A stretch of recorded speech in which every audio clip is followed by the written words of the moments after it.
La pièce parle de tout ce qu'on ressent, tout ce qu'on voit aujourd'hui autour de nous, s'agissant de questions touchant au terrorisme, aux prises d'otages, aux exécutions, enfin tout ce genre de choses plutôt angoissantes qu'on essaie de traiter de manière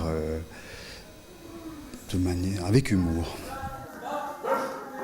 C'est s'attaquer à des thèmes qui nous paraissent évidemment d'actualité et importants. Faire juste des cascades pour rigoler, pourquoi pas, c'est bien aussi, hein, ça existe, et il faut que ça existe. Ben, nous, on n'a pas choisi cette voie-là. Les Top Modestes, ils ont fait des spectacles sur la mort, sur le mensonge, sur la peur, donc chaque fois des spectacles drôles, mais chaque fois avec des thèmes qui nous dérangent. C'est un spectacle qui fait à base d'impro. Mais maintenant, on ne peut plus dire que c'est improvisé.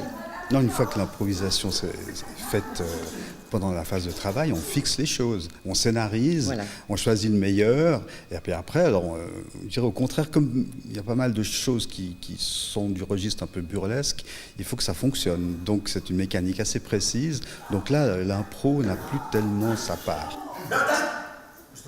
On se moque de personne, on se moque peut-être un petit peu de nos peurs, quoique elles sont légitimes, nos peurs.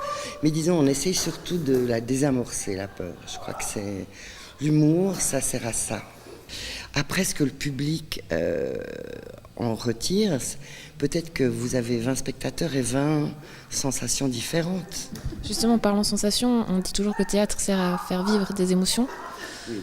Quelqu'un qui se serait déjà confronté au terrorisme et qui vient voir la pièce, comment est-ce qu'il réagit ? On essaye de faire une proposition qui va dans le sens de l'humour.